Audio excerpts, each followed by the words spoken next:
System 1 loaded. Initiating System 1.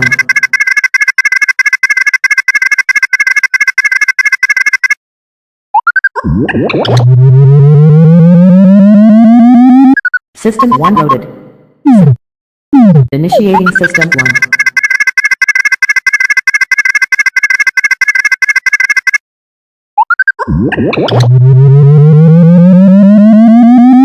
System 1 loaded. Initiating System 1.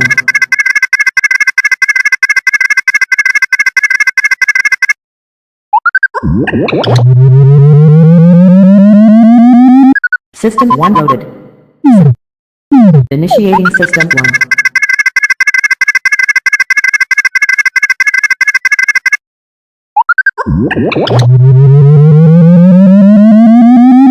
System 1 loaded.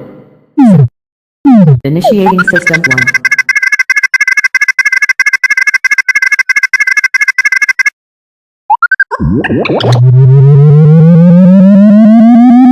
System 1 loaded. Initiating System 1.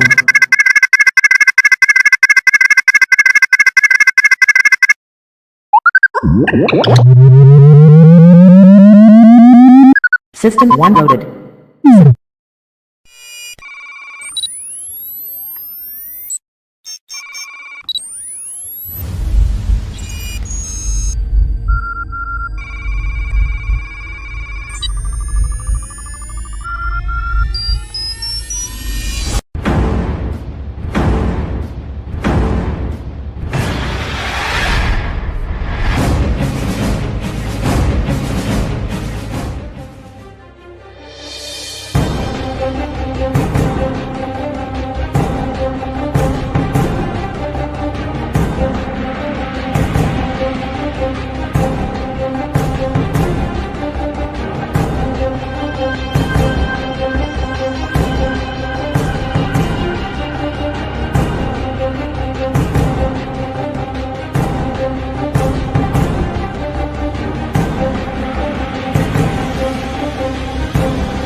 Initiating System 1.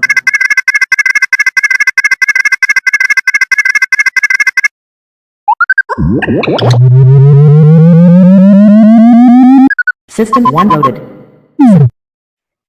Assalamualaikum warahmatullahi wabarakatuh. Alhamdulillah, pagi ini kita bisa ketemu, saling berdiskusi dalam fokus group discussion yang diselenggarakan oleh Pusat Pengembangan Kewirausahaan dan Inkubator Bisnis Universitas Islam Malang.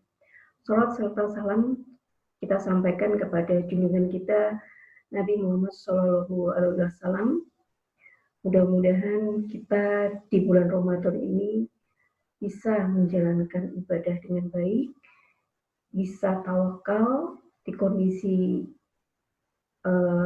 pandemi COVID-19 pada saat ini, baik untuk kita semua Mari kita sama-sama menjalankan kegiatan-kegiatan yang positif supaya tetap sehat, insya Allah berkah, dan kita semua semangat untuk menghadapi kondisi-kondisi di kemudian hari.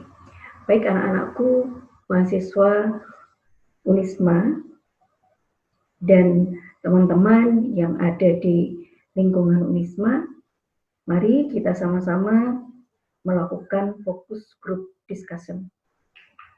Baik, kami mulai terlebih dahulu. Ekonomi kreatif berbasis digital. FGD ini kami selenggarakan dari Pusat Pengembangan Kewirausahaan dan Inkubator Bisnis Universitas Islam Malang, dan kami selaku peneliti dari riset PIPI untuk PT UPT tahun anggaran 2020. Kita ketahui bersama bahwa krisis corona COVID-19 saat ini sedang berlangsung. Tapi apapun, sebagai pebisnis, sebagai wirausaha, kita tetap harus optimis. Kita harus tetap menjalankan apa-apa yang bisa kita lakukan di era pandemi seperti ini. Kita ambil contoh misalnya Cina melakukan China Vision Week ya, di masa krisis corona ya, dan berlangsung tanpa penonton dengan menggunakan media online. Ya, dia dengan menggunakan media-media yang pada akhirnya para pelaku ekonomi kreatif bisa melakukan promosi-promosi produk, mengeluarkan produk, menjual produk, ya, tanpa harus bertemu secara fisik dengan konsumen. Salah satunya tadi China Vision Week tahun 2020 berlangsung tanpa penonton, akan tetapi sukses menjual produk-produk untuk kalangan model. Baik, kita ketahui bersama bahwa ekonomi kreatif bisa dikatakan sebagai blending antara kreativitas, inovasi, budaya, dan ilmu ekonomi. Informasi dan teknologi menjadi salah satu yang di-blending untuk menciptakan produk sebagai kekayaan intelektual. Ya. Jadi bisa dikatakan ekonomi kreatif itu sesuatu yang tidak pernah mati, tapi akan tumbuh sejalan dengan pemikiran-pemikiran manusia, sejalan dengan pemikiran-pemikiran pelaku ekonomi kreatif itu sendiri.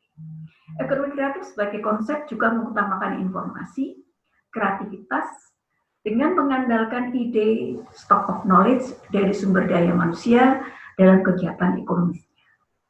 Kita ketahui bersama bahwa subsektor ekonomi yang dipaparkan sekarang oleh Kementerian Pariwisata dan Ekonomi Kreatif Indonesia atau Kemenkraf pada tahun 2019 terdiri dari 17 subsektor yang memberikan kontribusi dalam perekonomian di tanah air.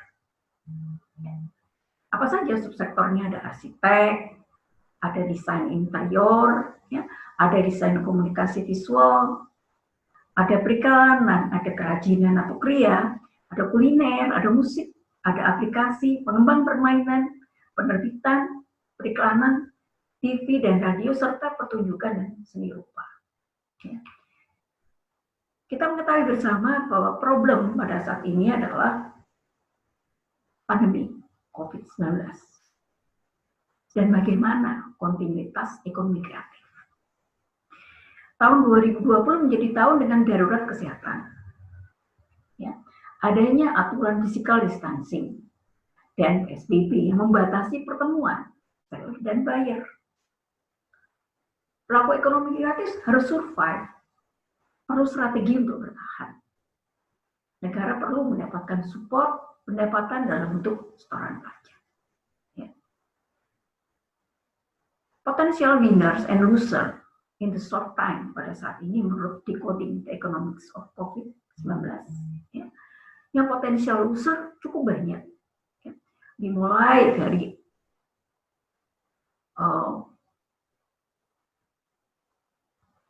traveling agency, ya. Kemudian tourism, ya. Kemudian adventures, ya. Kemudian construction, ya. Manufacture, ya. Kemudian financial service, education, ya. Oil and gas. Ini kalau oil dan gas ini 50-50, ya. Ini merupakan yang tadi saya sebutkan tadi, merupakan potential loser. Kemungkinan kalau dia tidak mampu bertahan, dia akan loss. Ya. Bagaimana dengan potential winners pada saat ini? Potential winners yang diramalkan, ya, agriculture. Kita ketahui bersama bahwa pertanian ini adalah basically untuk makan, ya, untuk konsumsi. Tentu saja perekonomian pasti akan tetap tumbuh. Ya. Kemudian e-commerce, ya, e-commerce. Ya, ini salah satu yang kemungkinan akan tumbuh berkembang dengan baik. Ya. Kemudian ICT, ya. Kemudian personal healthcare, ya. Kemudian ada food processing, ada medical supply. Ini adalah potensial winners. Dan bagaimana ekonomi kreatif? Kalau kita mau survive, kita bisa menggunakan ICT, kita bisa menggunakan e-commerce, kita menggunakan alat, ya, yang sekarang ini nanti akan kita pelajari bersama. Bagaimana solusinya? Penggunaan metode digital atau daring untuk promosi, ya, mengingatkan pelanggan terhadap produk dan jasa pelaku ekonomi kreatif. Ya. Kemudian konsisten pada jalur produk dengan tetap memiliki diversifikasi untuk survive. Ya. Melakukan networking dengan berbagai pihak. Pelaku ekonomi kreatif juga mengupgrade diri, beralih dari offline selling ke online selling.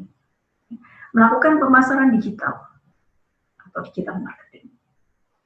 Yang tidak kalah pentingnya, tentu saja melakukan penghematan biaya produksi, operasional. Karena kita tahu bersama, kondisi tekanan ekonomi tidak hanya 3 atau 4 bulan selesai. Akan tapi bisa berlangsung 1-2 tahun ke depan. Kenapa? Karena konsumen akan hold spending, ya, berjaga-jaga pada kebutuhan dasar, seperti kebutuhan pangan, kesehatan, dan tentu saja di sini dia gizi. Ya. Ingat, apa saja jenis media sosial yang bisa kita pakai. Ya. Ada beberapa media sosial yang tepat untuk usaha kita, meskipun gratis, ya, tapi dengan mengatur media sosial itu kita butuh waktu, tenaga, dan pikiran, dan tidak bisa dipandang sepele. Kenapa? Karena di kondisi seperti ini adalah salah satu cara untuk ekonomi kreatif bisa survive. Apa saja jenis media sosialnya? Kita bisa menggunakan YouTube. Ya. Untuk apa? Kita bisa memasukkan video dengan durasi yang cukup panjang, ya. Kemudian siaran langsung atau live streaming. Itu juga menjadi salah satu yang sekarang branding, ya. Orang kalau mau mencari sesuatu, ya, bisa menggunakan itu. Ya. Apalagi kaum milenial, ya. Kemudian bisa menggunakan Instagram. Kita bisa pajang foto, ya. Kita bisa masukkan video pendek. Kita bisa menggunakan Instagram Story, ya. Kita bisa juga melakukan live streaming. Ya. Kemudian kita bisa menggunakan Facebook. Facebook ini pasaran cukup luas, tidak hanya kaum milenial, tapi mereka-mereka yang generasi X pun masih menggunakan atau masih suka membuka Facebook. Ya. Apa yang bisa dilakukan di Facebook? Kita bisa update singkat, kita bisa berbagai info di dinding atau wall post, ya. Kita bisa bikin album foto, kita bisa review. Ya. Ada beberapa yang melakukan live streaming by Facebook. Ya. Kemudian kita juga bisa menggunakan blog. Blog ini kita bisa memasukkan artikel, ya. Kita bisa memasukkan koleksi foto, video. Ya. Kemudian kita bisa membuat review-review yang cukup panjang dengan media blog. Apa saja yang perlu kita pelajari ya? Kita perlu memahami karakteristik dulu, target marketnya siapa? Semuanya atau kaum milenial, sehingga kita bisa memutuskan mana sosial media yang pas. Ya. Kemudian kita bisa membuat konten yang tepat sasaran. Yang kedua, kita harus membuat konten yang tepat sasaran. Kenapa? Balik lagi, kalau misalnya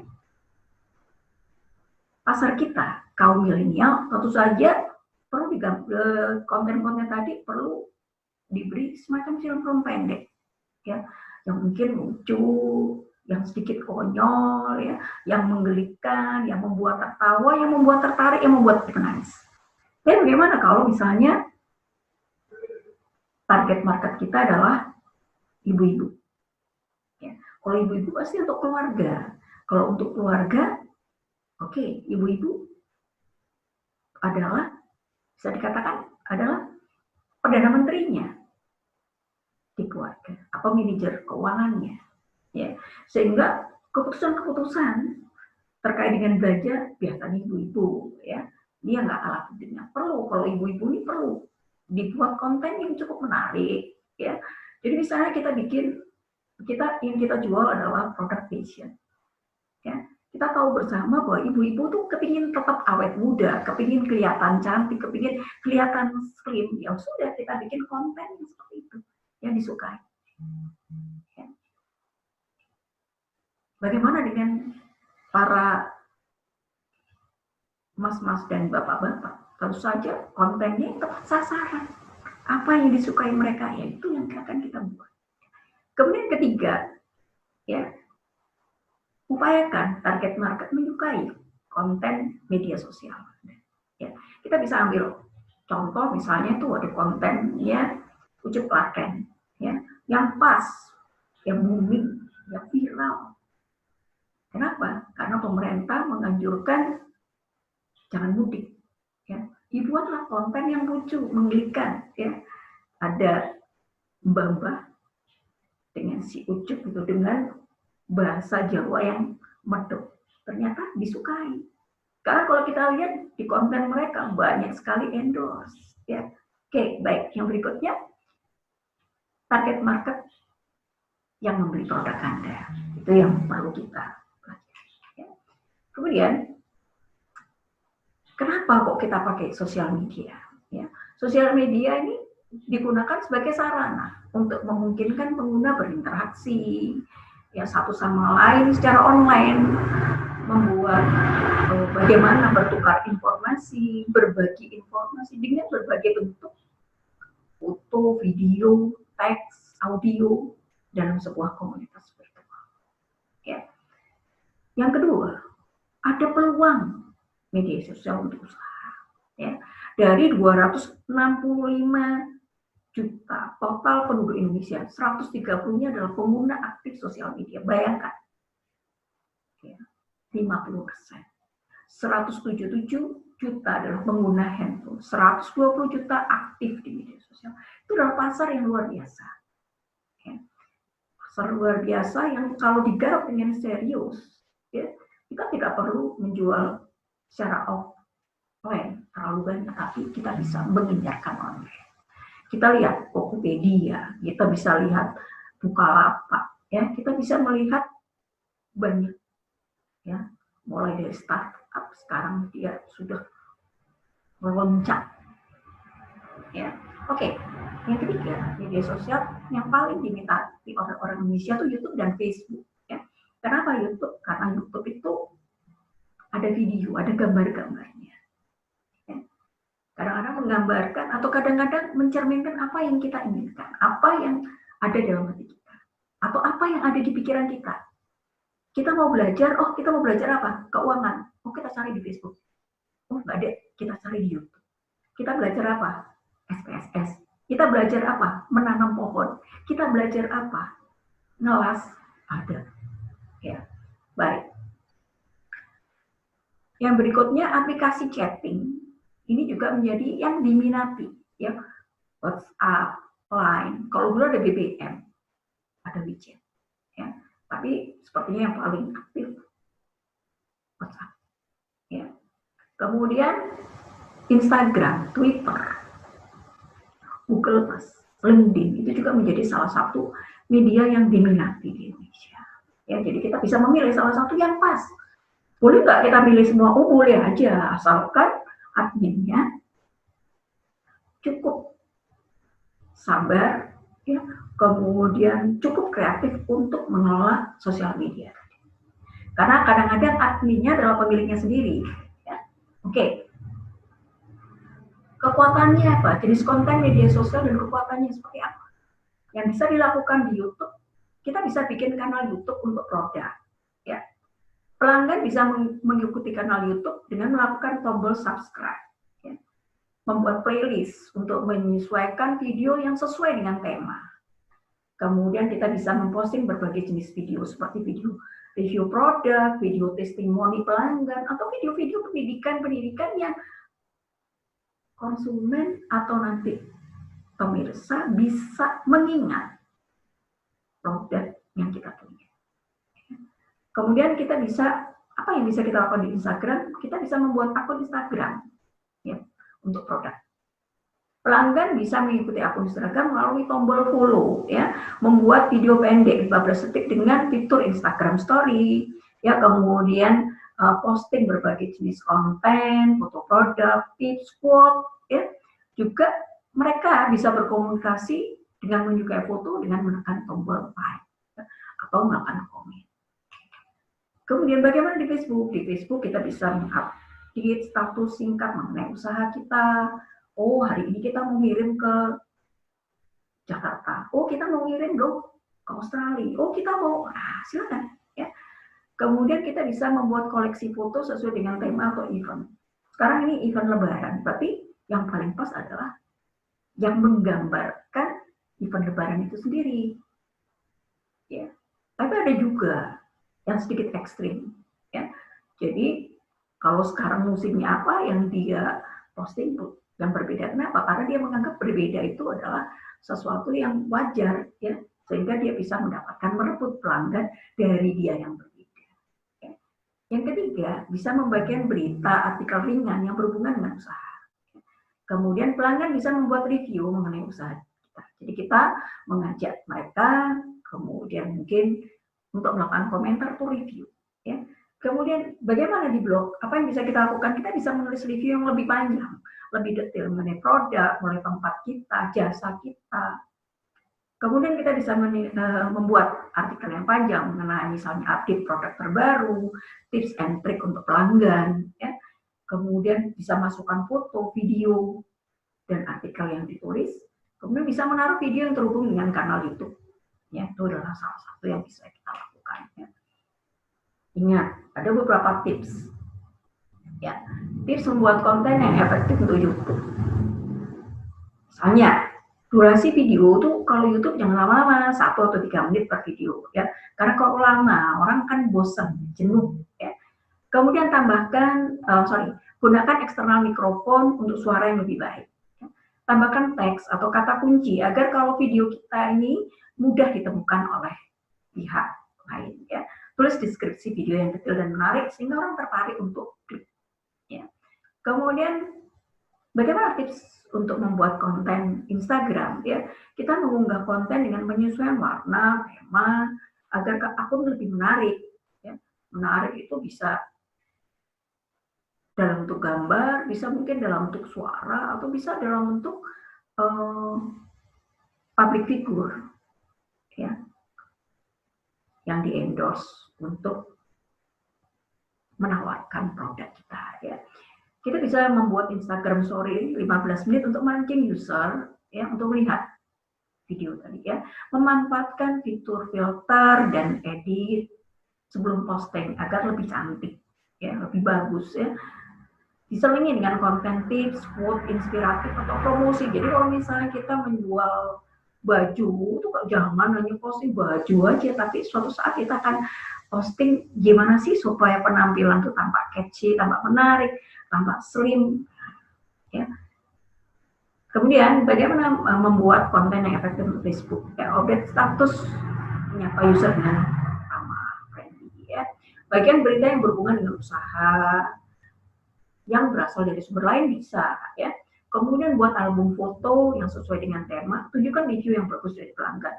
Tapi review yang nggak bagus juga kadang perlu kita tunjukkan ya, karena kita juga harus sedikit jujur ya, sorry bukan sedikit ya, tapi kita harus jujur ya, bahwa kalau namanya produk tuh suatu saat bisa disukai pelanggan, bisa juga enggak gitu. Jadi kita jangan semuanya harus review yang bagus-bagus, tapi selipih juga review yang mungkin agak sedikit kurang pas ya.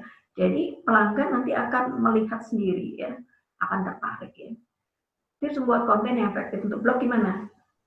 Pembahasan detail artikel tentang topik, ya bisa mengenai review restoran, testimoni, apapun, bagaimana membuat kerajinan tangan, pakai koleksi, bikin koleksi foto yang menarik, tempelkan video ya, gunakan bahasa yang bersahabat pada saat menulis artikel. Tentu saja kita nggak mungkin menulis blog ya dengan bahasa akademisi ya, orang tidak akan tertarik ya, kecuali kalau mahasiswa wajib ya ngikutin dosen ya. Oke ya.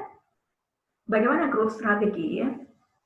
Growth strategi kita bisa lihat di beberapa contoh untuk jenis usaha. Kita bisa lihat misalnya makanan dan minuman tuh paparkan YouTube ya, kasih video ya. Kemudian fashion, bagaimana bisa membuat video tentang bikin fashion dengan produk Anda ya.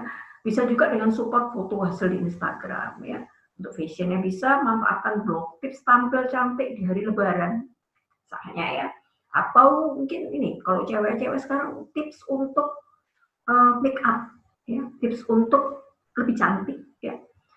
Bagaimana kerajinan tangan, kita bisa posting foto tentang kerajinan tangan apa yang kamu jual ya. Kita bisa menggunakan blog untuk menjelaskan lebih detail bahan yang dipakai apa ya, keuntungannya seperti apa ya. Kalau misalnya kita membuat kerajinan tangan yang berbahan alam, bisa disebutkan kenapa kok kita pilih itu ya.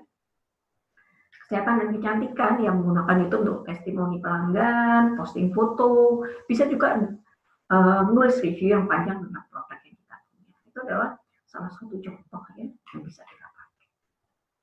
Jangan lupa, mahasiswa adalah entrepreneur pemula. Dropship bisa digunakan sebagai cara awal untuk mulai usaha. Ya, nanti Pak Rizal akan menjelaskan dropshipnya seperti apa. Ya. Yang sudah dikembangkan di P2KIB, ayo kita kembangkan bersama-sama, ayo kita maju. Ya, oh saya nggak punya modal banyak, nah penting itu dropship itu bisa kita pakai. Satu solusi, boleh nggak kita ajak orang tua kita, boleh nggak kita ajak teman-teman kita? Oh boleh, selalu boleh. Ya, apa yang bisa kita garap di situ? Ada fashion, ada buku, ada makanan, ada aksesoris, ada elektronik, ada tanaman, ya, anggrek segala macam bisa. Ya. Baik, mungkin itu yang bisa saya sampaikan. Kalau ada yang mau ditanyakan, saya siap untuk menjawab, siap berdiskusi, dan jangan lupa ada hadiahnya. Ya, nomor handphone saya, email saya, website P2KIB. Baik, terima kasih. Baik, terima kasih. Untuk mengakhiri, ya, kita harus semangat, kita harus tetap berupaya, ya. Insya Allah pasti kita bisa, ya. Bersama P2KB Unisma, bersama Unisma kita membangun bangsa. Kita akhiri. Wallahul muwaffiq ila aqwamit. Wassalamualaikum warahmatullahi wabarakatuh.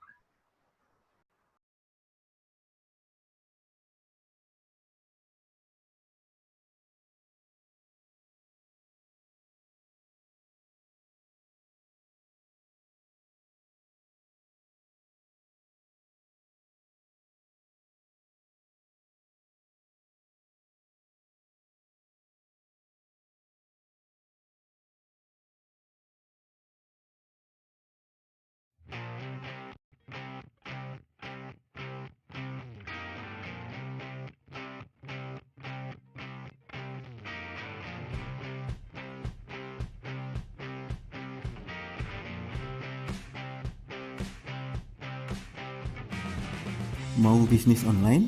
Semua orang pastinya ingin memiliki bisnis sendiri, tapi tahukah Anda jika tidak lebih dari 10% yang mampu mewujudkan keinginan tersebut dan sisanya hampir 90% tidak terwujud dan hanya berhenti pada angan-angan. Tahukah Anda jika semua problem itu bisa terselesaikan hanya dengan satu langkah saja? Gabung bersama kami di BIS Platform. Anda tidak punya produk, kita kasih produk. Tidak punya waktu, kita yang urus produksi, packing, sampai pengiriman. Tidak punya ide bisnis, kita kasih dan ajari caranya untuk dapat ide bisnis yang tepat. Masih kurang? Nggak punya modal, kita kasih gratis. Ogah ribet, kita kasih cara anti ribet. Anda gaptek? Kita ajari dan beri bimbingan gratis dari nol. Gimana? Ide bisnis dikasih, produk disediakan, proses packing dan pengiriman ditanggung, konten promo disediakan, dapat bonus senilai 1.200.000. Masih mikir?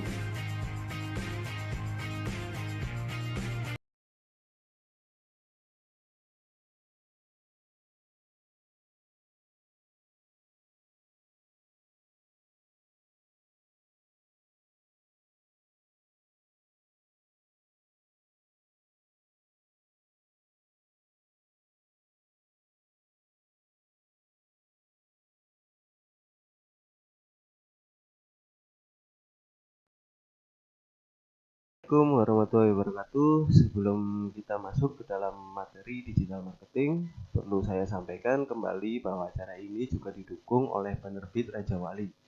Simak baik-baik sampai habis dan akan kita berikan 5 buku gratis untuk 5 peserta terpilih yang bertanya di kolom komentar. Kita langsung masuk ke dalam materi selanjutnya, yaitu Basic Digital Marketing. Saya akan memulai dengan sebuah perbandingan online marketing versus digital marketing. Secara umum, pengertian digital marketing tidak jauh berbeda atau bisa dibilang sama dengan online marketing, yaitu digital marketing adalah semua upaya pemasaran menggunakan perangkat elektronik atau internet dengan beragam taktik marketing dan media digital di mana Anda dapat berkomunikasi dengan calon konsumen yang menghabiskan waktu di dunia online.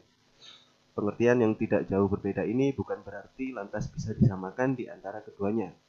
Secara praktek, online marketing dengan digital marketing beda cara main.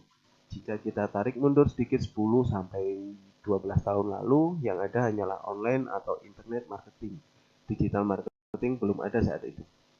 Seseorang bernama Denny Santoso yang telah belajar di luar negeri ingin membuat semacam pelatihan, workshop, atau seminar berkenaan seputar online marketing.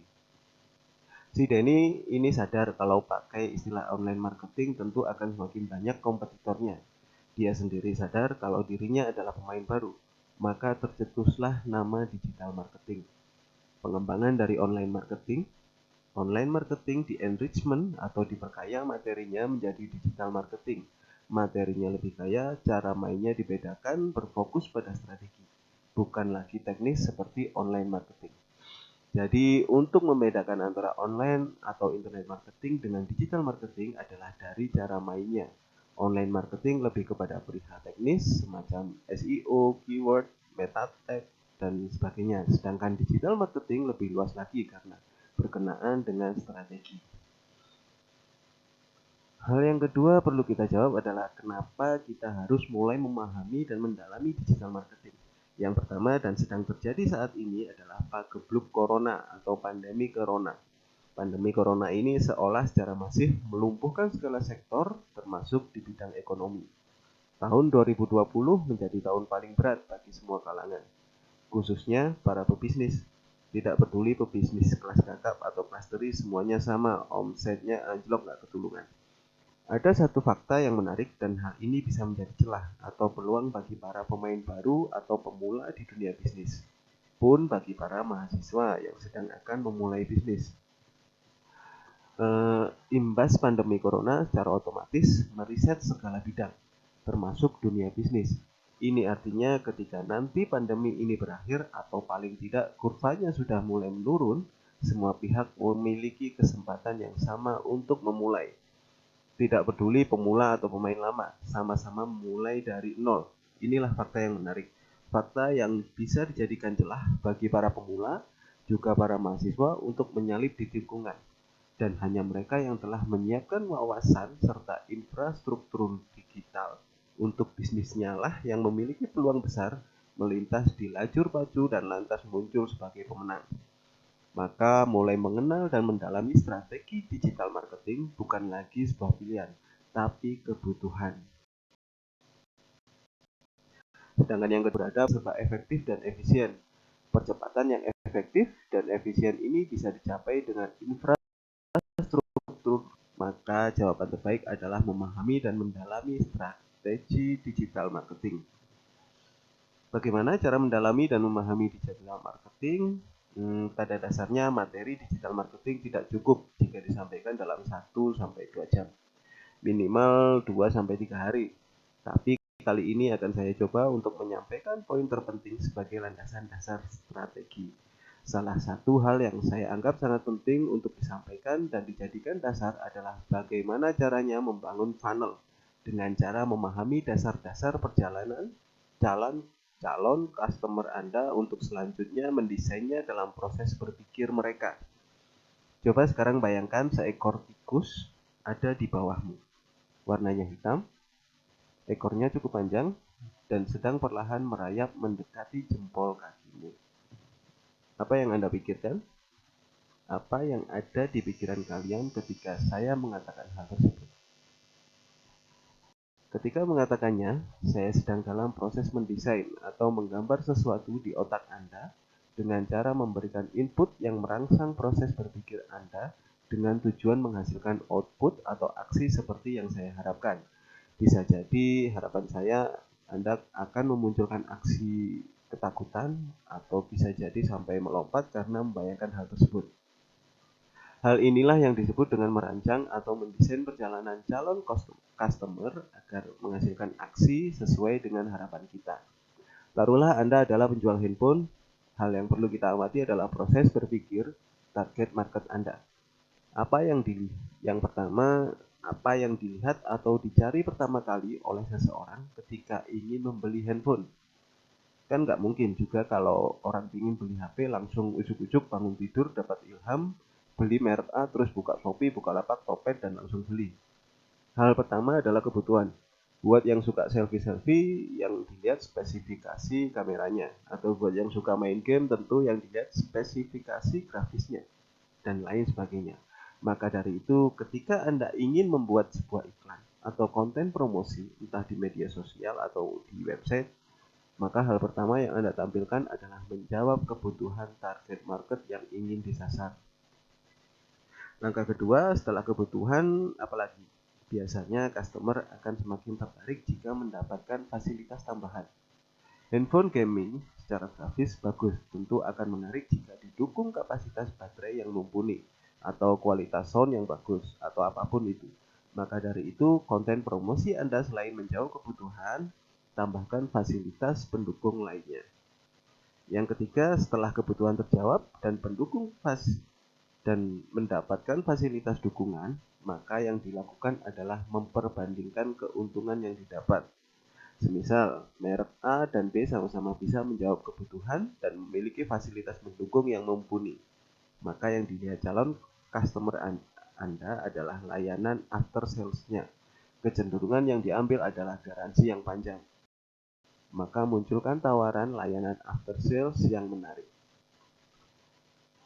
Selanjutnya, langkah keempat adalah setelah tambahan garansi, maka langkah selanjutnya adalah benefit. Kebutuhan terjawab, spesifikasi sesuai, layanan after sales menarik, maka yang diperbandingkan adalah benefit. Artinya, benefit apa yang didapatkan calon customer ketika memilih untuk membeli di toko Anda. Bisa jadi tambahan softcase, powerbank, pop-up, atau apapun itu. Dari urutan 4 langkah ini, jika memiliki kesesuaian dengan cara berpikir calon customer, maka 99% output atau actionnya akan sesuai dengan harapan Anda, yaitu membeli. 4 langkah yang bisa Anda letakkan pada landing page website Anda. 4 langkah yang bisa Anda letakkan pada landing page website Anda. Apa yang harus kita lakukan agar audiens masuk ke dalam landing page? Salah satunya adalah dengan konten promosi di sosmed atau apapun itu di mana calon target market Anda berada. Seperti apa pola konten promosinya? Yang pertama yang dilihat orang biasanya adalah visual, maka visualnya harus menarik. Yang dilihat kedua adalah headline, tentu headline-nya juga harus menarik. Yang ketiga adalah body tag. Body tag ini alangkah baiknya diberikan secara singkat, padat, dan jelas. Dan yang dilihat pada urutan keempat adalah benefit atau keuntungan calon customer Anda ketika membeli di toko Anda. Dan yang terpenting adalah call to action. Berikut saya berikan salah satu rumusan sederhana copywriting untuk membuat konten promo. Ada 3, 1 masalah, 2 waktu, 3 solusi. Tuliskan dalam satu paragraf pendek yang padat dan jelas. Contoh, gagal diet dengan segala macam jenis obat, hanya 1 minggu saja Anda sudah bisa lihat hasilnya dengan paket treatment yang kami tawarkan. Contoh kedua, bosan jomblo, cukup 3 hari saja Anda bisa mendapatkan kriteria jodoh idaman jika bergabung dengan platform Enteng Jodoh kami. Saya pikir pola seperti ini sangat mudah untuk diaplikasikan dalam konten promosi Anda. Pola landing page dan konten promo sudah Anda buat, lantas mau dilempar kemana ini? Kita harus bisa menentukan market niche, niche market hingga micro niche marketnya. Semisal kita jual obat diet, maka polanya akan menjadi seperti ini. Market yang kita pilih, perempuan berumur 30-40 tahun yang bermasalah dengan berat badan. Kita saring lagi niche marketnya, perempuan gemuk berumur 30-40 tahun yang sedang berada pada posisi setelah melahirkan. Kita saring lagi menjadi lebih kecil lagi, micro niche market. 1. Perempuan gemuk berumur 30-40 tahun setelah melahirkan menginginkan obat diet berbahan herbal atau alami. Kita saring lagi menjadi lebih mikro lagi, jadi micro niche market 2 misalnya. Perempuan gemuk berumur 30-40 tahun setelah melahirkan menginginkan obat diet berbahan herbal atau alami plus tambahan treatment yang tidak ribet, misalnya aromaterapi, agar program diet mereka berjalan dengan efektif. Intinya semakin mikro spesifikasi target market Anda semakin bagus. Jika Anda sudah mendapatkan micro niche market, bisa dikatakan Anda sudah memiliki basic sederhana digital marketing. Lantas bagaimana caranya mengaplikasikan dalam dunia digital? Anda hanya perlu membalik 3 langkah tersebut menjadi: yang pertama, tentukan micro niche market Anda. Yang kedua, lemparkan konten promosi Anda dengan pilihan objection ke alamat web. Yang ketiga, pastikan landing page pada web Anda benar-benar sesuai dengan urutan perjalanan customer Anda. Dan tambahannya, yang keempat adalah pastikan sales page di web Anda mudah untuk digunakan, baik untuk pilihan jasa ekspedisi, check-out, dan proses pembayaran. Setelah Anda tahu strategi dasar paling sederhana dari digital marketing, baru mulai masuk ke perihal teknis, internet marketing, online marketing, optimasi web, AdWords, Facebook Ads, paid promo, dan lain sebagainya. Semakin Anda paham basic strateginya, semakin kecil resiko boncos ketika mempromosikan produk Anda. Maka kesimpulan yang bisa kita ambil adalah, jika online marketing berfokus pada produk, maka digital marketing berfokus pada target market. Intinya dan terpenting untuk dijadikan pegangan kita semua adalah, semua orang tidak pernah peduli dengan produk yang Anda tawarkan. Mereka lebih peduli kepada problem mereka sendiri. Maka dari itu, tawarkan solusi, bukan produk. Sekali lagi, tawarkan solusi, bukan produk. Sekian, terima kasih. Wassalamualaikum warahmatullahi wabarakatuh.